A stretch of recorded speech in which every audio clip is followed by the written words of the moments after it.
Next problem, if cosine 75 plus sine 15 is equal to tangent theta, find the value of theta in radians. So for this one, no, actually, we can solve it using calculator purely. So pwede kayong mag-shift solve to find the value of theta and then convert it accordingly na lang pupunta kay radians. Pero dito for the sake of discussion, no, para ma-apply din natin yung ating ibang identities. So we solve it manually. Hindi lang basta manually, no? Pwede rin namang apply natin, make it a bit complicated para ma-master natin yung ating mga identities. So dito ang gawin natin, try natin i-apply si sum and difference identities. So yung cosine, sine, and tangent. Pero dito magagamit lang muna natin si sine and cosine, no? Okay. Tingnan nyo na lang or recall nyo na lang sa mga previous lecture natin, previous slide natin, yung sum and difference identity. Pero dito, gawin natin si cosine 75, express natin siya as cosine 45 plus 30. So this is the same, no? Kasi 75, hinati lang natin siya sa 45 and 30. Same with the sine 15, express naman natin ito as sine ng 45 minus 30. Or pwede rin namang 60 minus 45. You can use that. So, ang common kasi na values, no, na ginagamit kalimitan, kung alam nyo din yung technique na ginagamit para kahit walang calculator, pwede nyo mahanap yung value ng sine 30, sine 0, 45, 60, and so on. So, yun yun, no? For example, sige, sampulan natin. Say, imagine ninyo, ito yung daliri ng kamay ninyo. Siyempre, 5 yan. Gawin tayo ng 3 pa. I-orient nyo na lang. So, basically, itong nakatayo, ako kasi, personally, ginagamit ko is yung left hand. So, hindi ko kasi ma-demo ngayon kasi recorded lecture to eh. Pero etong si vertical na line natin, imagine niyo, ito yung mga i-orient nyo na parang ito yung pinaka-thumb. Tapos ito namang si horizontal, ito yung pinky finger. So, yusin lang natin yung drawing. So, ito, sabihin natin, this corresponds to 0 degrees. Ito naman, 30 degrees. This one is 45 degrees. This one is 60 degrees. And this one is 90 degrees. Ulitin natin. Dito kay 90 degrees or si vertical, yan yung thumb. Si pinky finger, ito yung 0 degrees. So, i-orient nyo yung kamay nyo, mga fingers ng kamay ninyo, pag ganito siya. Now, imagine niyo merong lumulutang dyan na square root of something divided by 2. So, dito, ang pagbilang natin, no? Ang gagawin natin, if you want, let's say, to find the value of sine 30. When we say sine 30, ang value niya kasi is 1/2. Try din natin later on. So, kumpletuhin na lang natin pala. Say, sine 30, sama ko na siguro si 0. Sine 0, sine 30, sine 45, sine 60, and then sine 90. Let's say, wala kayong calculus. Tapos, pinapahanap ano yung mga values niyan. So, you can use this, no? So, ito yung ating, balik tayo dun sa orientation ng kamay ninyo.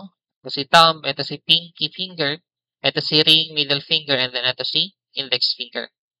Now, let's say, pinapahanap ano yung value ng sine 0. So, pag kinalky nyo, sine 0 is equals to 0. Pero dito ang gagawin natin kasi, if you will need to find the value of sine 0, so, kung ano yung degrees niya, yun yung daliri na i-close ninyo. So, basically, dito, kung sine 0 yung hinahanap, ito yung daliri na i-close ninyo, yung pinky finger. And then, bibilangan nyo ilang daliri yung nasa baba nung clinose nyo na finger. So, basically, wala naman ano, kasi 5 lang naman yung daliri natin normally. So, sine 0 is equal to yung bilang ng daliri sa baba ng clinose nyong finger, yun yung ilalagay nyo dito sa loob ng square root natin. So, wala naman na siya sa baba. No? So, basically, square root of 0 equals divided by 2 is equal to 0. So, yun si sine 0. Paano naman kung sine 30? So, kung sin 30 ito, ang i-close niyo yung finger naman, itong si 30 degrees or your ring finger.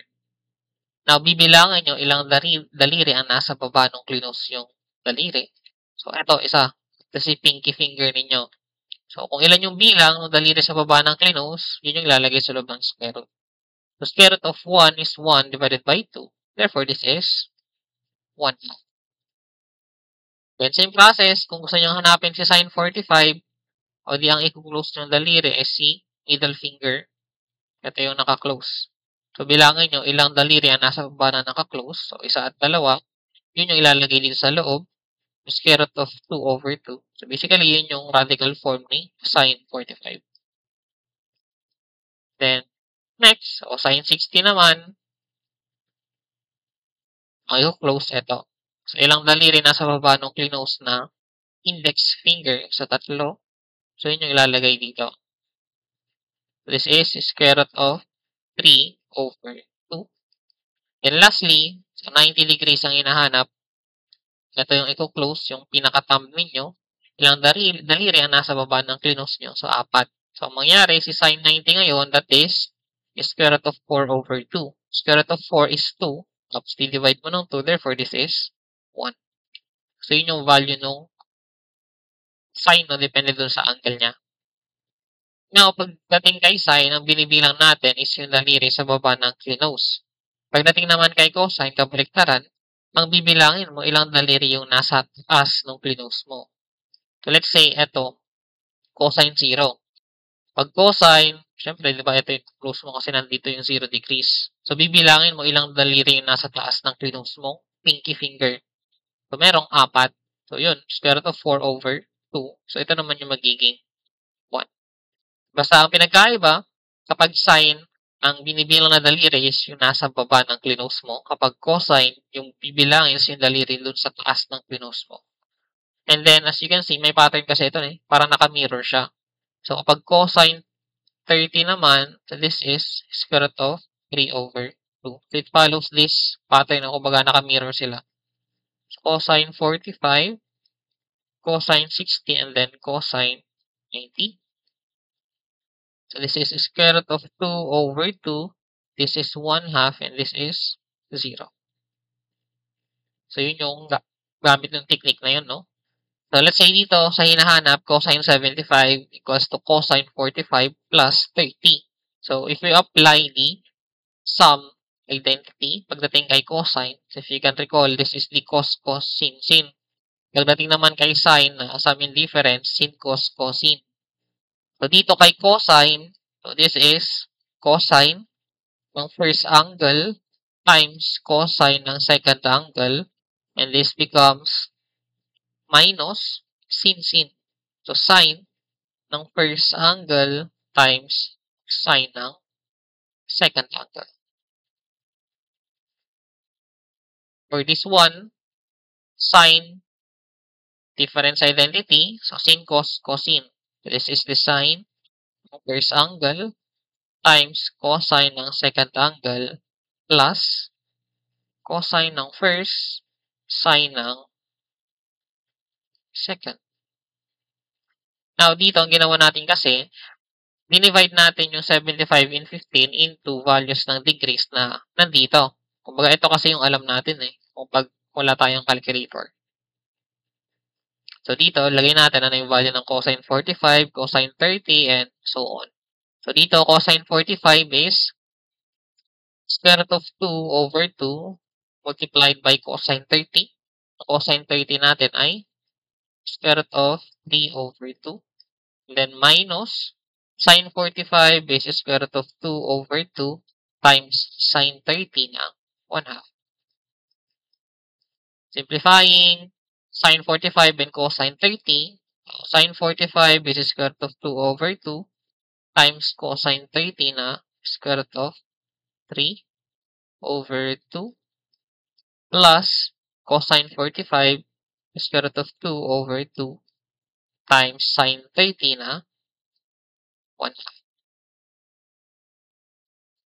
So, simplify natin. Kasi wala tayong pagsulatan, no? Ito na lang muna. Si cosine 75 na equal lang kay cosine 45 plus 30. So, simplify natin itong part na to, no? Ano yung magiging value niyan. So, product rule, or multiplication ng fraction. So, 2, yung denominator pareho, that's 2 times 2. And then, square root of 2 times square root of 3. So, applying a radical, a loss of radical naman. This is just square root of 6 over 4 minus, so, square root of 2 times 1, that is square root of 2 divided by 2 times 2 na 4. For this one, so same yung denominator, we can combine the numerator. So we have the square root of 6 minus the square root of 2 over 4. For the sine 15 naman, and express natin as sine 45 minus 30. Actually, same sila, no? Pinagkaiba lang. So, dito is minus, dito naman ay plus. So, ito ay square root of 6 over 4 plus square root of 2 over 4. So, we combine this. This is square root of 6 plus square root of 2 divided by 4. So, same denominator.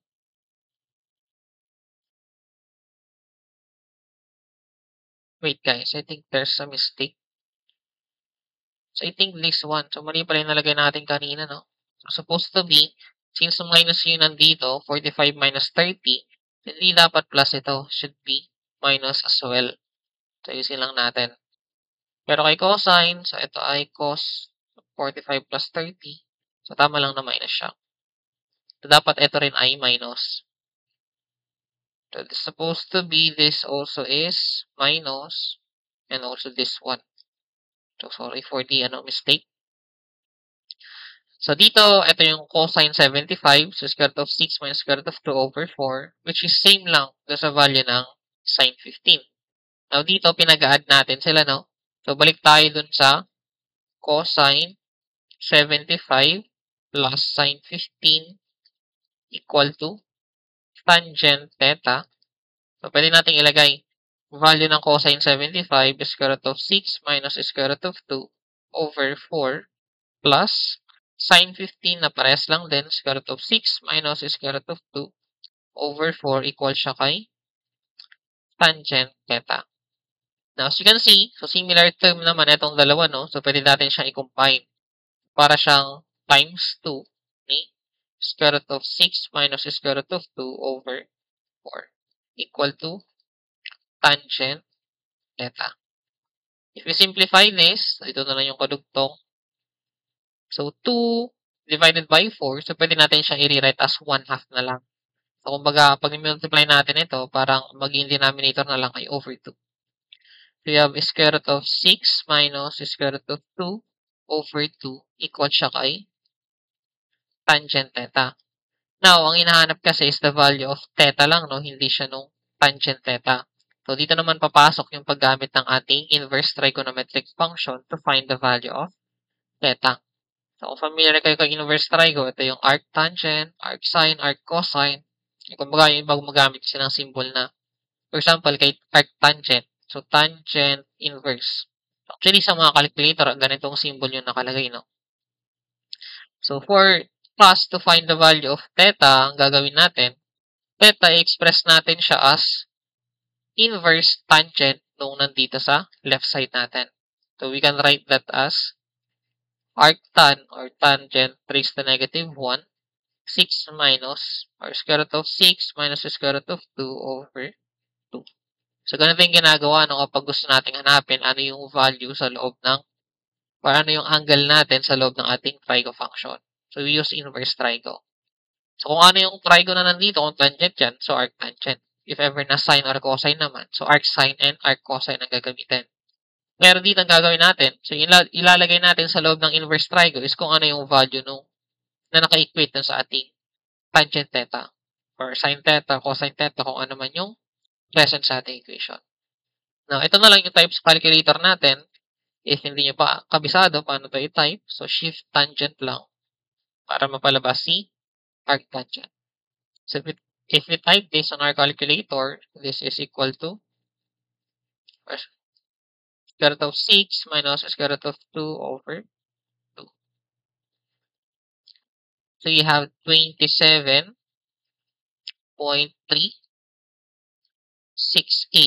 degrees. Take note of your calculator setup as well, no? So, tignan nyo kung nasa taas ay merong letter D, so naka-degrees. Pag R yung nakalagay, naka-radians. Kapag G, naka-gradians. So, dito ang lalabas, ang calculate ko kasi naka-degrees, so ang nilabas na ay degrees.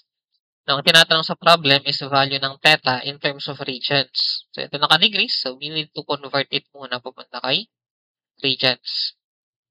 So, kung tandaan yung example natin na conversion of angles from one system to another system, so, tandaan nyo na lang yung katumbas ng isang revolution sa iba't ibang system natin. So, dito, gusto natin matira si radians, gusto natin makancel si degrees. So, magmumultiply tayo dito ng sa isang revolution, merong 2 pi radians. Sa isang revolution, merong 360 degrees. So, cancel, matitira ay radians na lang. So, you can opt to express or theta in terms of pi, no? Or para hindi na kayo mahirapan. So, just type all of this, tapos express na lang in decimal. So, 87.368 times 2 shift pi over 360. So, this is 0.478 radians.